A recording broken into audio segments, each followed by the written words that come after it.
సరే ఈ జోకర్ గాడు మన నాగరాజుకి ఎంట్రీ ఇచ్చాడు. నాగరాజు బాగానే చేస్తాడండి, గట్టికి ఎత్తాడు అటాక్ ఇవ్వడం మాత్రం. ఆయన మాట్లాడే ప్రతిదానికి కూడా అబద్ధం చెప్పినోడికి కరెక్ట్గా అందేలాగా ఇస్తాడు.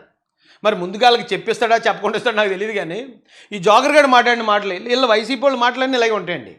పచ్చబద్దాలు, కళ్ళ ముందే అబద్ధం చెప్తారు. దానికి ఆధారం ఉంటుంది పక్కన, అయినా సిగ్గు ఉండదు. నోటికి ఏదో వస్తే అది చెప్పేస్తారు. ఎవడో ఎర్రోడు ఉంటాడు కదా, ఎర్రోడు కనీసం నమ్మకపోతాడా? ఏ రపారపాగాడో ఏ గంజాయి బ్యాచో ఉంటారు కదా, వాళ్ళు నమ్మేస్తారు అన్న ఉద్దేశంతో నిస్సిగ్గుగా అబద్ధాలు చెప్తారండి. చిచి, చాలా చెత్త అండి బాబు ఇది. ఒకసారి ఈ మాటలు వినండి మీరు. పాత కేసు తీసుకొచ్చాడు, చంద్రబాబు నాయుడు ఇంటి మీద దాడి అని ఒక సృష్టించి మళ్ళీ దాన్ని తీసుకెళ్లి సుప్రీంకోర్టు దాకా పోయారు. సృష్టి కాదు, దాడే కదా. మీద ఇంటి మీద దాడికి వెళ్ళలేదా? పార్టీ ఆఫీస్ సంగతి నేను ఎప్పుడు పార్టీ ఆఫీస్ దగ్గరికి వెళ్ళాలా? చంద్రబాబు నాయుడు ఇంటి దగ్గరికి వెళ్ళి నిరసన తెలియజేయడానికి వెళ్ళేటట్టండి చంద్రబాబు నాయుడు గారి ఇంటికి. పార్టీ ఆఫీస్ కూడా అనగానే అది నాకు సంబంధం లేదు, జరిగిందా జరగలేదు చెప్పట్లేదు. వీళ్ళ తేడా ఎలా ఉంటుందంటే అండి, అశ్వత్థామ అతహ కుంజరహ అన్నట్టే ఉంటుంది. వీళ్ళు ఎక్కడి దాకా మాట్లాడాలి అక్కడి దాకా మాట్లాడతారు. ఇప్పుడు కూడా తిరుమల తిరుపతి దేవస్థానం మొత్తం అంతా నకిలీ నెయ్యి, అది సింథటిక్ నెయ్యి, దాంట్లో 250 కోట్లు కొట్టేశారు అనేది ఆ మాట ఎక్కడ అవునని కాదని చెప్పరు. కానీ ఏం చెప్తారు, పందుకో ఉందన్నారు కదా, అందులో తక్కువ అన్నారు కదా, కాబట్టి ఆ ఒక్క మాటే మాట్లాడతారండి. అలాగే ఈడు కూడా ఏమంటున్నాడు, నేను నిరసన తెలియజేయడానికి వెళ్ళాను అంటున్నాడు. ఎవరు ఆదేశాలతో వెళ్ళారు? ఎవరు ఆదేశాలు కావాలి అసలు? ఇక్కడ పుట్టి పెరిగిన వాడిని మా లీడర్ని తిడతా ఉంటే, మా లీడర్ని ఇష్టం బండబూతులు తిడతా ఉంటే ఒకళ్ళ ఆదేశాలు నాకు కావాలా? అది ఆడే చెప్తున్నాడు కదా, లీడర్ని తిడుతుంటే ఎవడ ఆదేశాలు ఇచ్చేదేంటి, వస్తాను నేను అంటున్నాడు. ఏదాడు అప్పటికి ఎమ్మెల్యే మినిస్టర్ కూడా చేసినాడు. మరి ఈడు వెళ్ళేటప్పుడు అక్కడ ఉన్న కార్యకర్తలు వెళ్ళడంలో తప్పే ఉందండి. ఆడే చెప్తున్నాడు కదా, నాకు ఎవరు ఆదేశాలు లేవు, మా లీడర్ని తిడుతున్నాడు కాబట్టి వెళ్ళిపోయిన అంటున్నాడు వీడు. నిజానికి చంద్రబాబు నాయుడు గారి ఇంటి మీదకి వెళ్ళాడు వీడు. చంద్రబాబు నాయుడు గారు ఏ లీడర్ని తిట్టలేదు. ఏ లీడర్ని ఆయన తిట్టకపోయినా ఎవడో తిట్టాడు, ఎవరో ఎక్కడో జరిగింది అనేది అది క్రియేట్ చేసి ఈ ఎదవ చంద్రబాబు నాయుడు గారి ఇంటి మీదకి వెళ్ళాడు. కానీ ఇక్కడ పబ్లిక్గా అంబటోడు పబ్లిక్గా తిట్టాడు.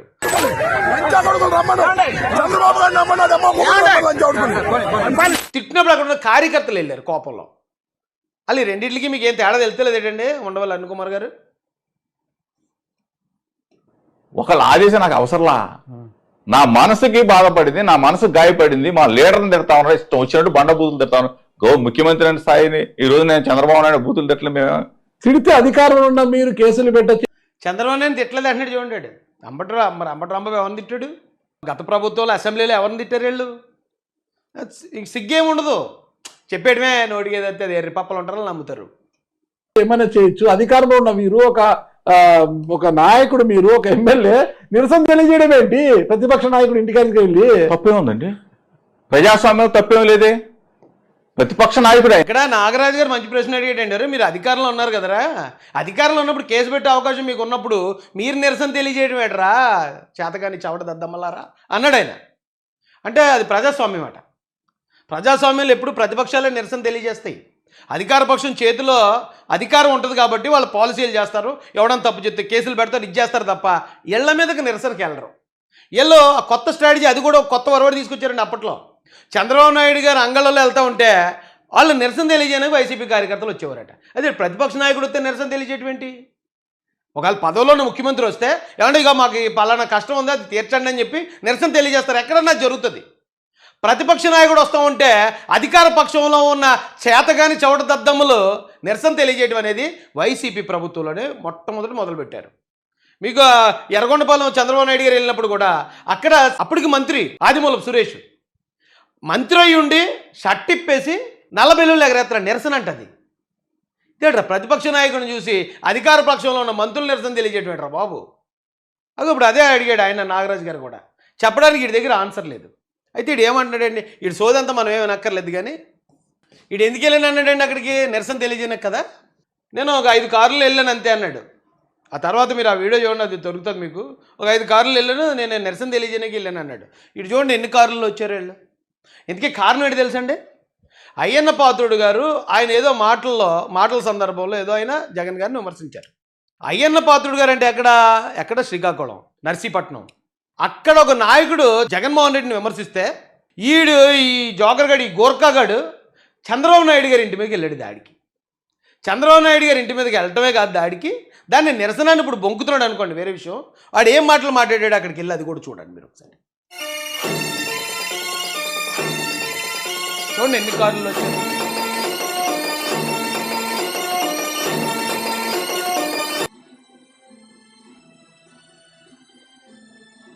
పెట్టేది లేదు. ఈ చంద్రబాబు నాయుడు రా దమ్ముంటే పిరికి పందలాగా లోపల కూర్చోడం కదా నారా చంద్రబాబు నాయుడు. ఆడేం అవుతున్నాడండి?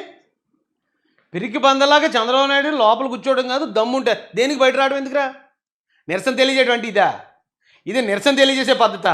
ఒరే ఎదవల్లారా, మీరు ఒకవేళ గొడవకి వెళ్ళారనుకో, గొడవకి వెళ్ళాం అని చెప్పండి. లేదా మీరు చవట దద్దమ్మలు అనుకో, అసలు గొడవకి వెళ్ళకండిరా.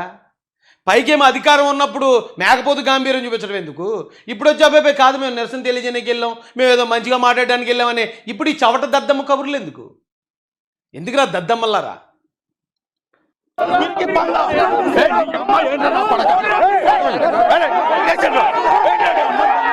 బూతులు కూడా నీ అమ్మ అని మొదలు పెట్టాడు, బూతులు తిడుతున్నాడు.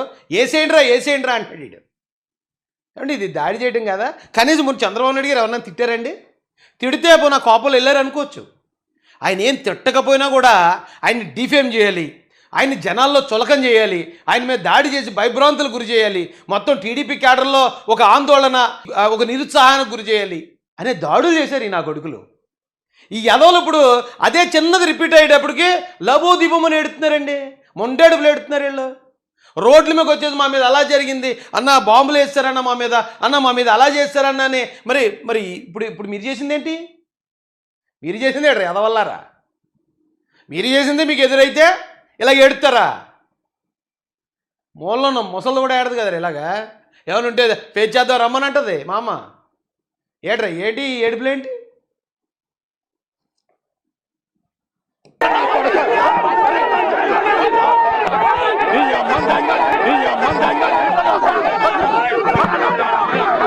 బూతు మాట్లాడాడు, మీకు వినబడిందో లేదో.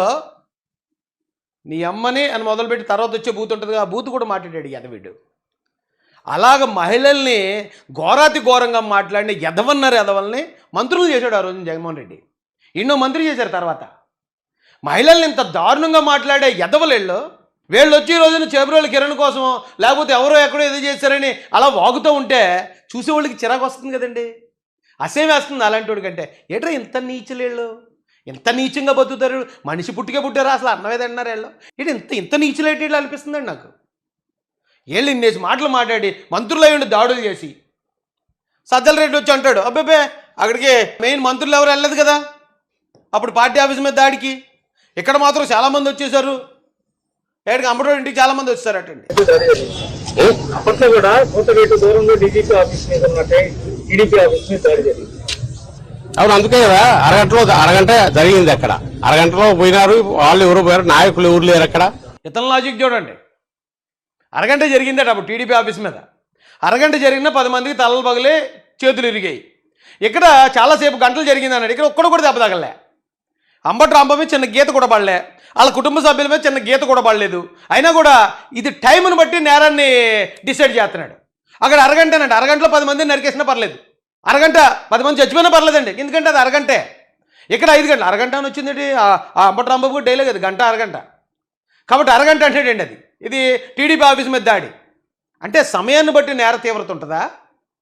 అక్కడ అరగంట జరిగింది కాబట్టి అది చిన్న నేరం, ఇక్కడ 2 గంటలు జరిగింది కాబట్టి ఇది పెద్ద నేరం అట. ఇక్కడ ఎవరికి దెబ్బలు తగలపోయినా, అక్కడ బుర్రలు పగిలినా, చేతులు ఇరిగినా, మనుషులు చచ్చిపోయినా సరే అది అరగంటే జరిగిందట. ఏమో ఎలాంటి వాళ్ళు ఉన్నారేట రా బాబు ఈ పార్టీలో. ఇదేమి సమర్థనలు రా బాబు. కనీసం తప్పు జరిగితే ఎవడో తప్పు చేశాడు, అవునండి ఆ తప్పుగా మాట్లాడాడు మాట అంటే మిగతా వాళ్ళ మీద గౌరవం ఉంటుంది కదరా. ఇదేట్రా బాబు మొత్తం బ్యాచ్ అంతే ఇలాంటి వాళ్ళు అందరూ తయారయ్యారా బాబు. అక్కడ సమయాన్ని బట్టి నేర తీవ్రతని అంచనా వేస్తారా? ఒకడు వెళ్ళాడు కసక్మని పొడి చేశాడు, 2 నిమిషాలు మనిషి చచ్చిపోయాడు. ఇంకొకటి వచ్చాడు 5 గంటల నుంచి తిడతానే ఉన్నాడు, 5 గంటల నుంచి తిడతాడు కాబట్టి వీడు పెద్ద నేరం చేసాడని వీడి మీద 302 వేస్తారా? ఆడు వెళ్ళి 2 నిమిషాలే ఉన్నాడు, అక్కడ మనిషి చచ్చిపోయినా కానీ అది చాలా చిన్న నేరం, ఎందుకంటే 2 నిమిషాలే ఉన్నాడు అంటారా? ఇదేం లాజిక్ అయ్యా? నువ్వు పెద్ద మనిషివి, సజ్జల రామకృష్ణారెడ్డి పెద్ద మనిషివి, నీకు చాలా అనుభవం ఉన్న మనిషివి, ఇదేం లాజిక్, ఇదేమి సమర్థింపు? అక్కడ ఎవరు రాలా. అక్కడ ఆవేశం రాకుండా ఉంటే వాడు మనిషి కాదు నాకు తెలిసి.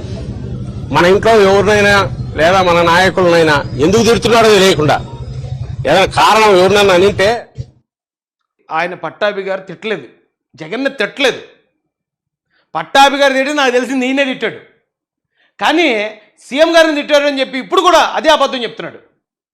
అవి అలా తిడితే ఎలా ఊరుకుంటారు? మరి అవును, తిడితే ఊరుకోరా, తిట్టపోయినా తిట్టారని క్రియేట్ చేసి అలా ఊరుకుంటారని అడుగుతున్నావు సజ్జల రెడ్డి. మరి నువ్వు చంద్రబాబు నాయుడు గారిని డైరెక్ట్ పబ్లిక్గా ఆంబోతుకొని పంపించి మీరు పబ్లిక్గా తిడితే అక్కడ ఉన్న జనం ఎలా ఊరుకుంటారయ్యా? వాళ్ళు తిరగబడరా? అంటే మీకు తగిలితే నొప్పి తెలుస్తుందా?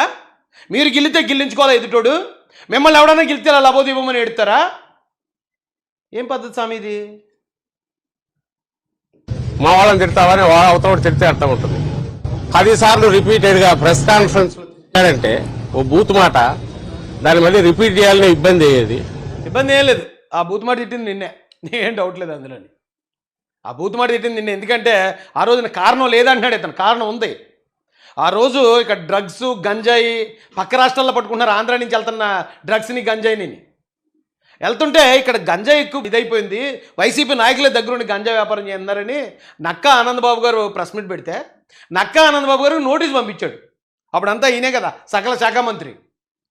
దానికి కోపం వచ్చిన పట్టాభి గారు, మేము ఇలా తప్పు జరిగిందని చెప్తే మాకు నోటీస్ పంపిస్తావా? ఇగో తమిళనాడు పోలీసులు చెప్తున్నారు ఆడికి పంపించరా బోసిడీకే నోటీసు, తెలంగాణ పోలీసులు చెప్తున్నారు ఆడికి పంపించరా బోసిడీకే నోటీసు, పలానా కర్ణాటక పోలీసులు చెప్తున్నారు వాళ్ళకి పంపించరా బోసిడీకే నోటీసు. నువ్వు నీ తాడేపల్లి ప్యాలెస్లో ఉన్న ఆ పబ్జీ దొర అంటే జగన్మోహన్ రెడ్డి గారు, మీరిద్దరూ కలిసి ఇలా చేస్తారా అని చెప్పి జగన్ ఏమో దొర అన్నాడో, మిమ్మల్ని ఏమో బోసిడీకి అన్నాడు. 8,000 కోట్ల రూపాయల గంజాయి విశాఖ మన్యంలో.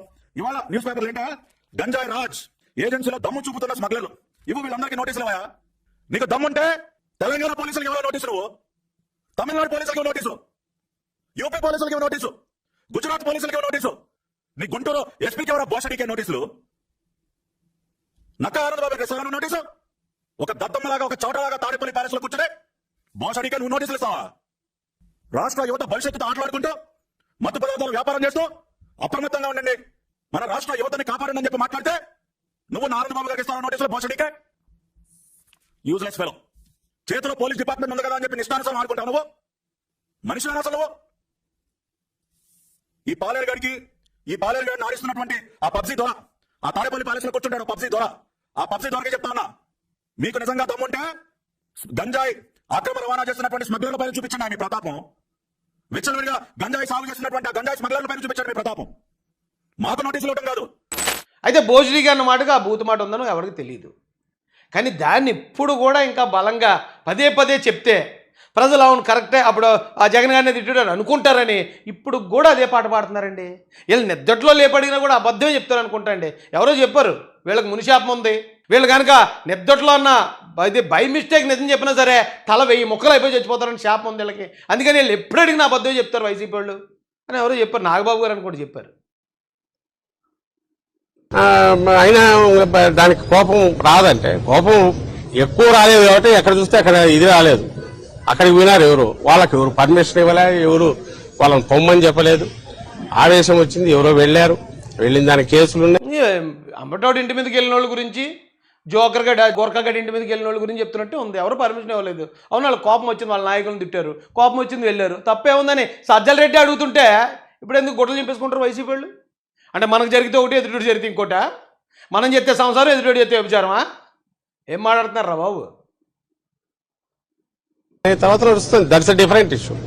కానీ ఇక్కడ 5-6 గంటల పాటు 7 గంటల పాటు సిటీ మధ్యలో ఇక్కడ అందరి సమక్షంలో పోలీసు 7 గంటలు జరిగినా 10 గంటలు జరిగినా నిరసన జరిగింది అక్కడ. ఆ నిరసనలో ఒకవేళ ఎవరైనా కోపం ఉండి అక్కడ ఉన్న పూల కుండీలని ఎట్లా పగలగొడితే పగలగొట్టి ఉండొచ్చు, కానీ అక్కడ ఎవ్వరు మనుషులకి దెబ్బలు తగలలేదు. అంబటోడు సేఫ్, అంబటోడు ఫ్యామిలీ సేఫ్. కానీ ఇక్కడ అలా కాదు, తెలుగుదేశం పార్టీ కార్యాలయంలో పనిచేస్తున్న వాళ్ళందరికీ కూడా దెబ్బలు తగిలాయి. ఆ రోజు వాళ్ళకి తలలు పగిలాయి, చేతులు ఇరిగాయి. అరగంట జరిగిందా గంట జరిగిందా అనేది కాదు నేర తీవ్రతను గుర్తించేది. ఎమ్మెల్సీ అనో ప్రాసెస్ ఉంటుంది, మెడికో లీగల్ కేసు. వాళ్ళు ఏం చేస్తారంటే గాయాల తీవ్రతని గుర్తించి ఆ తీవ్రతను బట్టి అది 324 వేయాలా, 326 వేయాలా, 307 వేయాలా అని గాయాల తీవ్రతను బట్టి సెక్షన్ తీవ్రత మారుతుంది తప్ప అక్కడ జరిగిన గొడవ సమయాన్ని బట్టి కాదు. సజ్జల రెడ్డి గారు మీ తెలివితేటలన్నీ వైసీపీ కార్యకర్తలను మోసం చేయడానికి, వైసీపీ అభిమానులను తెంగరోలు చేయడానికి ఉపయోగిస్తున్నారు తప్ప సమయాన్ని బట్టి ఎవడన్నా నేర తీవ్రతని ఎస్టిమేట్ చేస్తాడా?